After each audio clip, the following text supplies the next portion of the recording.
Oi, professora. Oi, tudo bem? Tudo com a senhora? Bem, graças a Deus. Bom dia. Oi. Eu já vou chegar fazendo uma pergunta sobre as notas. A senhora pode, por exemplo, falar um pouco sobre as notas, se vai ter, tem muita gente com nota muito baixa, essas coisas? Não, ruim não tá não. É, tá na média, por exemplo, sabe? Por Acima exemplo, de 60. dependendo de quanto você tirar no simulado, você tá na média, devido ao tanto de falta que você teve. Você, Gabriel Souza, Uhum. o restante Mas, tá tudo bom, ok. tá bom? Se eu tirar, por exemplo, uns 70, 80, 90 no Aí simulado, tem uma tá? nota melhorzinha, acima da média um pouco, você. Uhum. Porque você faltou muito, teve atividades que você não fez, fez depois, mas valendo menor a metade da nota, Ok. tá? O restante não precisa preocupar, não. Tá tranquilo. Meninos, vocês viram o recado que a Lilia mandou lá? No grupo? Vitia. Viu? Simulado, então, será amanhã, tá? As minhas questões, vou dar uma de Mamãe Noel pra vocês agora. Elas podem ser de consulta, tá bom? No material. Só que lembrando, como a gente está trabalhando mais texto e não fizemos bem poucos exercícios, esse capítulo que a gente vai fechar não tô cobrando na prova, tô cobrando só o capítulo 1 de cada disciplina, do livro 4, tá bom? Se você não der uma lida antes para poder responder as questões, você não vai conseguir. Então, mesmo assim, tem que estudar, tá? Tá bom? Ativem as câmeras para mim ver vocês. Vocês estão com a câmera desativada. Rodrigo, Gabriel Aviles, Vitor Gabriel, Kathleen. Ativem as câmeras para que eu possa vê-los, tá? Outra coisa, me ajuda a lembrar aí, ó, quem assiste as minhas aulas frequentemente. João, Vitor Gabriel, Ana Clara. A gente conseguiu terminar o livro de ciência semana passada? Finalizou?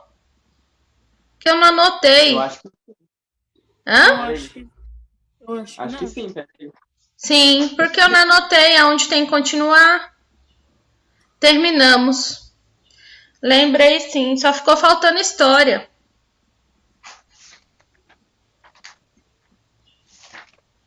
Geografia a gente concluiu. Ciências também acredito que a gente concluiu, só ficou faltando história, não foi, Vitor? Não, tia, ciências Ah. a gente concluiu o capítulo 1. Hã? Capítulo 2 não. Ciências a gente concluiu o capítulo 1, capítulo 2 não. Sério? Certeza? Tem certeza absoluta que a gente não viu o capítulo 2? Aham, porque só o comecinho, porque aqui tá aqui terremoto. Eu não lembro de terremoto. Não, mas tipos de interação entre placas vizinhas eu lembro de ter passado isso aqui. Página 36 eu falei. Foi. Passei sim. Só não lembro, eu não anotei aonde a gente parou. A gente parou na página 37, eu acho, tia. Eu lembro que você terminou o capítulo 1 e começou o capítulo 2. A gente foi até... Tudo isso aqui eu lembro, ó. 37 eu lembro de ter falado. Então tá faltando terremotos pra frente? Então vamos fazer o seguinte, na quinta-feira, como o simulado vai ser amanhã, na quinta-feira a gente faz uma aula no nosso horário só para concluir essa parte, pode ser? Professora? Oi. Mas na quinta não vai ser o tempo para fechar as notas de todos os alunos? Mas na quinta não vai ser o meio termo para fechar a nota de todos os alunos? Vai, mas tá mandando a gente mandar link de aula para vocês?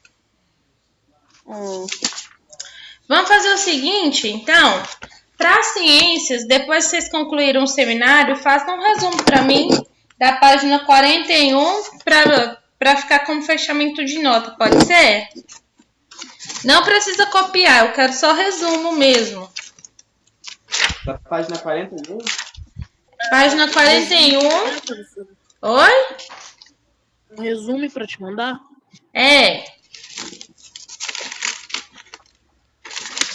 Deriva continental não. Página 41 até a 52. Essa deriva continental já é um assunto conhecido, não tem necessidade de repetir. Tá bom? Tá. Página 41. Oi? De ciências. Ciências. Página 41 a 52. Tá bom? Pode enviar hoje ainda, professor? Oi? É para te enviar hoje ainda? Vocês podem me enviar até quinta-feira. Tá? Quem terminar hoje, me envia hoje. Quem não terminar, até quinta. Quinta nós vamos estar fechando as notas. Tia, precisa bom? ser no caderno ou pode ser no celular? Caderno. Se vocês quiserem mandar pelo celular como mensagem, pode mandar também. Alguns fizeram assim, acharam mais fácil. Fica a critério de vocês, tá bom? Vocês quem sabem. Vou deixar a livre escolha de vocês. Vamos lá? História, página 32, tá?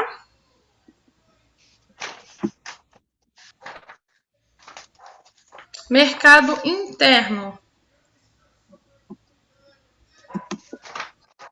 Então, a gente vai falar de toda a riqueza, né, de ouro e diamantes que teve na região de Minas, onde os bandeirantes se envolveram as principais atividades mineradoras. Vou deixar a chamada para o final, tá, meninos? Situada entre as montanhas, difícil acesso. Acho que isso aqui a gente viu também. Ixi, foi parar onde? A gente parou na página 35, tia, eu acho. Foi. Eu lembro da gente ter visto isso. Deixa eu ver se passou demais.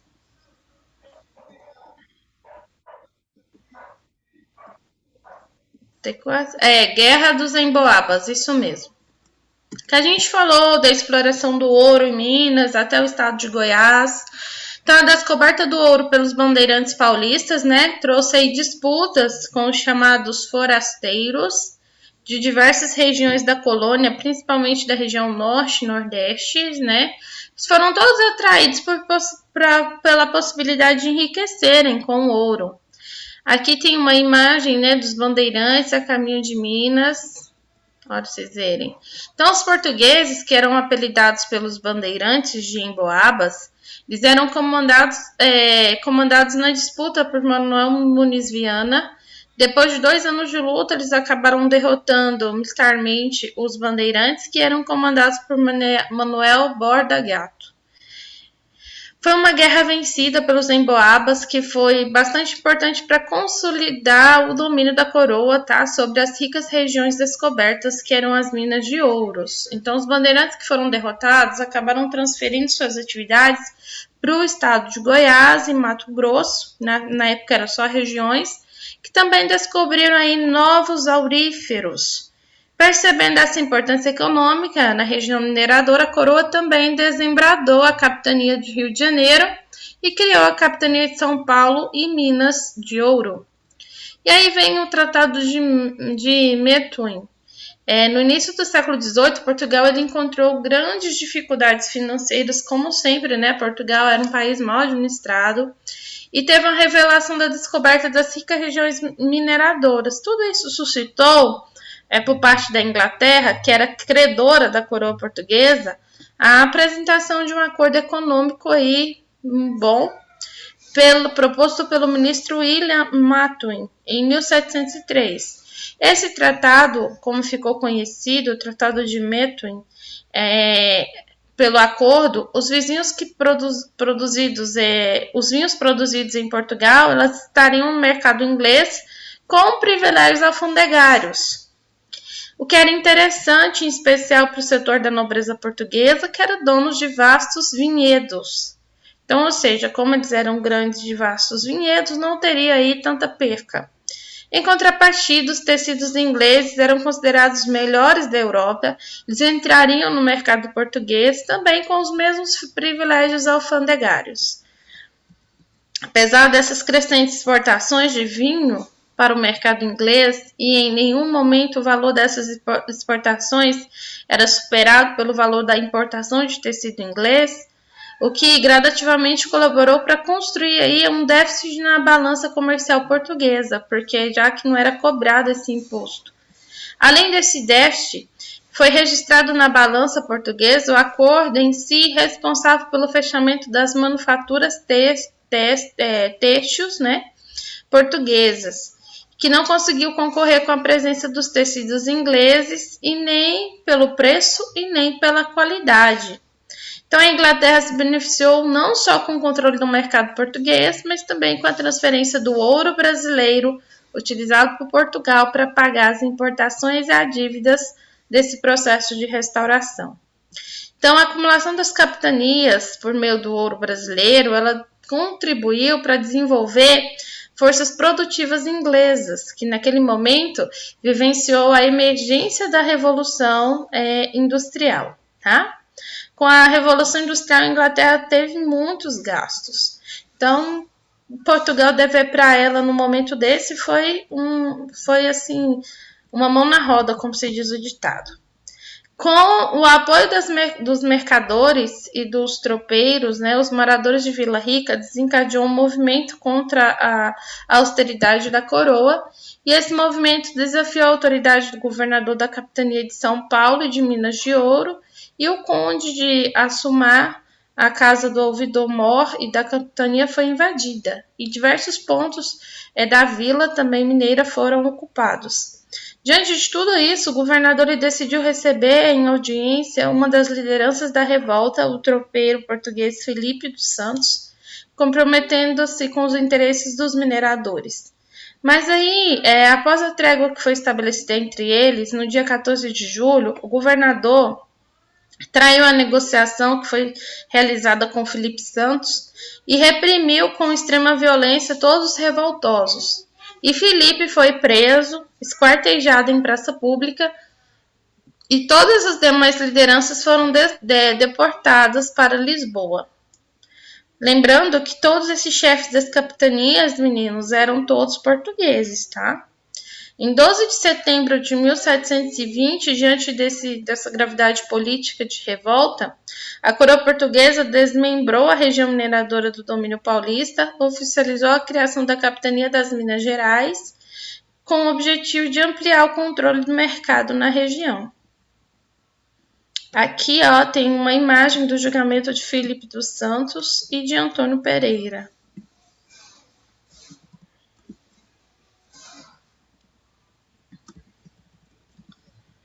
Atividade pecuarista na colônia.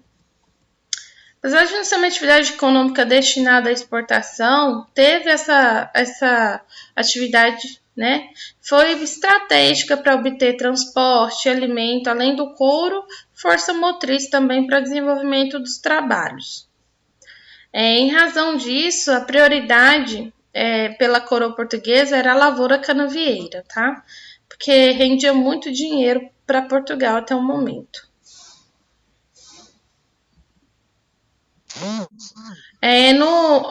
Ao longo do Rio São Francisco, onde se estabeleceu as primeiras fazendas com criação de gado, tá? Posteriormente, a pecuária se expandiu para a região nordestina, tá? E depois para a região gaúcha. A atividade pecuária, então, ela tem as suas peculiaridades, além do uso da mão de obra escravizada, foi mais limitado com ela.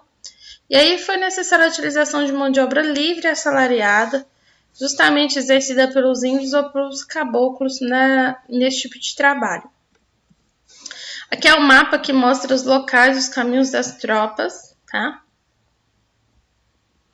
Que se teve. Então, gente, a pecuária foi uma atividade que pela primeira vez utilizou a relação assalariada na colônia. Foi a primeira atividade que foi paga para ser exercida. E por uma parcela de crias geradas durante o ano, tá? o peão boiadeiro como uma forma de remuneração pelo trabalho dele. A sociedade colonial. Os nativos da América, negros da África e brancos da Europa contribuiu muito para uma cultura híbrida, rica em diversidade. Foi bem caracterizada pelos costumes, hábitos, valores bem diferentes de uns dos outros que se instalou aqui.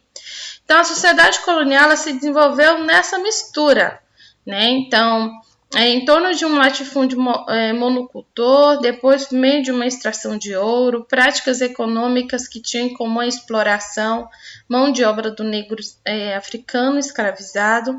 A sociedade ela foi se organizando a partir de desenvolvimento da lavoura, figura do senhor de engenho, hierarquia social, violência, austeridade e religiosidade também. Então, estabeleceu aí, de maneira bem robusta, uma pirâmide social da região mineradora, como a camada intermediária entre as elites, que era dona da terra, e do contingente de trabalhadores escravizados na região, e a oportunidade de enriquecer por meio de determinadas atividades profissionais. Tudo isso atraiu liberais, como médicos, advogados, dentistas, boticários, aqueles que cuidavam de comércio relacionado à perfumaria, tá? Comerciantes, estalajadeiros, tá? Funcionários públicos, militares e religiosos. Então, assim, era essa miscigenação aí social nessa época. A escravidão na colônia, né, foi feita por parte dos africanos, né, além dos nativos também. O mercantilismo visava obter lucro a partir da exploração de todos os recursos naturais que se tinham na colônia, ouro, plantações, monocultura, como mão de obra de trabalho compulsório e não assalariado, que é a escravidão. Portugal, então, nesse contexto, ele financia o tráfico de negros africanos e começa, então, a escravizá-los. Isso aqui é uma rota dos escravizados saindo lá da África, vindo para o Brasil. No século XVIII, então, o lucro obtido por meio do tráfico de escravizados chegou, em alguns momentos, a ser compatível ao lucro da própria atividade mineradora. Então, proveniente dessas regiões africanas, em especial do Golfo e da Guiné, do Congo e de Moçambique, o contingente de pessoas que chegou abrigava distinção e rivalidade entre si. Então, não deixava de ser bem estratégico os interesses dos traficantes, né, e do Estado português. Aqui tem uma tabela mostrando esse tráfico transatlântico do século XVI ao século XIX dos negros que chegaram na América. Partiu da África, para vocês terem uma ideia, no total de 11.348.000, pra vocês terem uma ideia. Devido aos capturados em suas aldeias, os negros escravizados foram levados em embarques a navios negreiros com destinos à América, atravessou a África para o Brasil. Eles iam em condições bem desumanas de higiene e alimentação. Então, o navio negreiro chegava a transportar 400 pessoas amontoadas e sujeitas a vários tipos de privações e doenças. Poderiam se estender aí de 40 a 60 dias de viagem, além de fome, doenças. As privações levavam a óbito cerca de 12% a 13% da tripulação desses negros escravizados. Bem triste, mas é a realidade.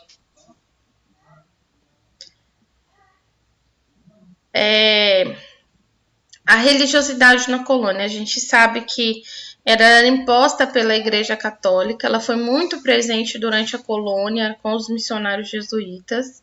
Lembrando que os indígenas que se convertiam ao cristianismo deixavam de ser escravizados, tá?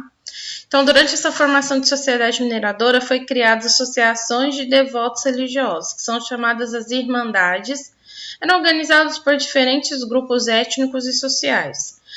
Tinha o objetivo de manter a fé católica, que era promover a integração social e apoio médico, a alforria para todos os negros escravizados, e festejos religiosos.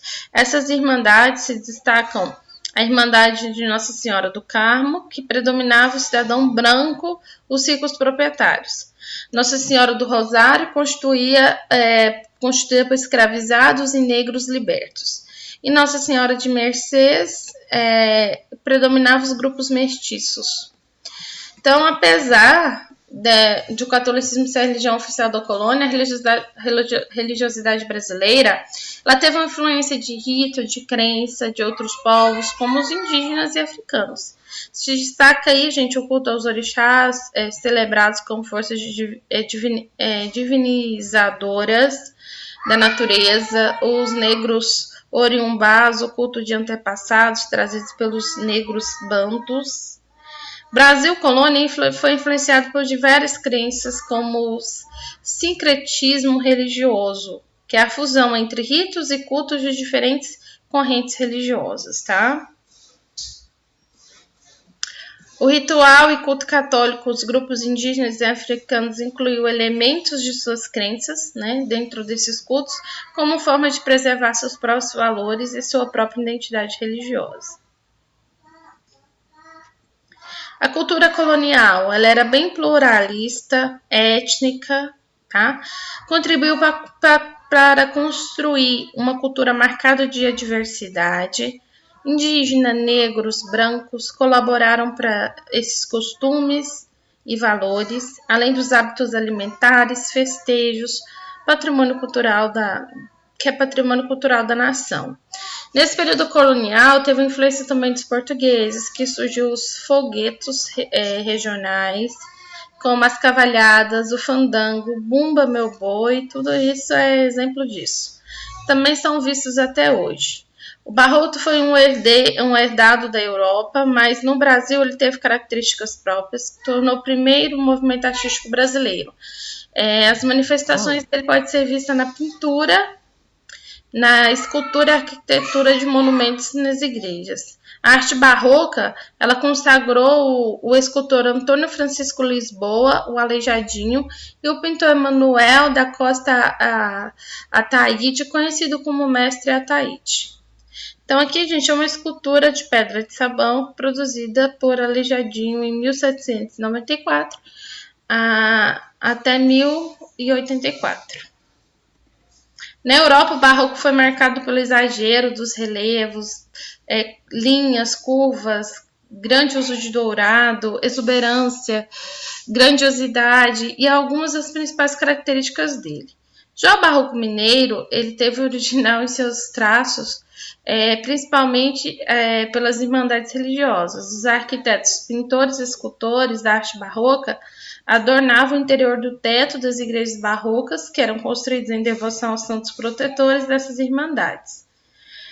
Outra coisa interessante é que a estética barroca brasileira ela teve sua manifestação no espaço colonial, como o ouro, a madeira e a pedra-sabão eram utilizados no lugar do mármore europeu. E tendo em Aleijadinho dos seus mestres, incutiu aí figuras representativas de mitologia religiosa, mestiçagem também. Por fim, essa relação de ensino aí ministrado pelas escolas jesuítas na colônia, podemos ressaltar as colônias hispano-americanas, a metrópole portuguesa proibia a oferta do ensino superior, diferente delas. A inexistência de faculdades ou universidades na colônia obrigava aqueles que tinham condições sair daqui para concluir seus cursos superiores na Europa. Essas diretrizes de política pombalina, quando os jesuítas eles foram expulsos das colônias portuguesas, essas missões de aldeamento indígena, que era sob a visão da Companhia de Jesus, foi transformadas em vilas e ensino na colônia passou a ter que ser controlado pelo Estado. Foi onde se criou as primeiras escolas de ensino superior que surgiu no Brasil lá no início do século XIX, concentradas no Nordeste principalmente. Tá? É isso. Concluímos o nosso livro de história. Nós temos Com isso a gente conclui. Vocês têm dúvidas, perguntas? Vou fazer uma chamadinha rapidinho. Não. Lembrando, queridos, então para ciências, o que o livro de ciências vai tratar? O que eu quero que vocês resumam. Falar sobre os terremotos, quais são as causas dos sismos, dos abalos sísmicos, que são os tremores e impactos que tem na Terra. Por que eles são causados, tá? O que causam eles, como por exemplo os tsunamis, tá? Toda a ocorrência vocês vão ver com a leitura de desmatamento e alterações feitas na natureza pela ação antrópica, que é pela ação do homem. E no Brasil vai falar dessas atividades sísmicas, né? Em ocorrência desses abalos, causado também pela ação do homem, que devasta a natureza para urbanizar. E é só, super tranquilinho. E aí ele vai concluir falando dos vulcões, tá? E por fim vai falar da deriva continental. Lembrando que a deriva continental é a ideia lá do primeiro supercontinente que se teve. E aí ele vai passando por grandes transformações. Então ele subdivide em 2 grandes continentes, que era o Pangeia e a Laurásia. Depois esses 2 supercontinentes se subdividem, formando outros continentes. E a gente tem os continentes da Eurásia, África, Madagascar, Índia, Austrália, Antártida, América do Sul, até a gente chegar até hoje. E aí o livro ele vai finalizar o capítulo falando das evidências que provam que o planeta Terra, mudando de assunto completamente, né? O planeta Terra, ele vive em grandes mudanças e em grande movimento. E todos os continentes continuam se movimentando e se adaptando. E tem evidências geológicas que provam essas mudanças. Então é isso. Em ciências, eu quero que vocês façam um resumo então da página 41 até a 52 e me manda falando sobre esse assunto. E a gente encerra o assunto e termina esse livro também, tá bom? É um assunto tranquilo, foi um pouco corrido por causa do tempo. Infelizmente, muito conteúdo, pouco tempo para se ver. Mas acho que deu para ter um proveito, não deu? Sim. Deu? Vou fazer uma chamada rapidinho antes de liberar vocês. Bora lá, Ana Clara está presente. Ana Clara presente. Gabriel Aviles ainda está na aula? Tá. Presente. Heloísa. Presente. João Vitor. Presente. Júlio. Justificou a falta. Kathleen.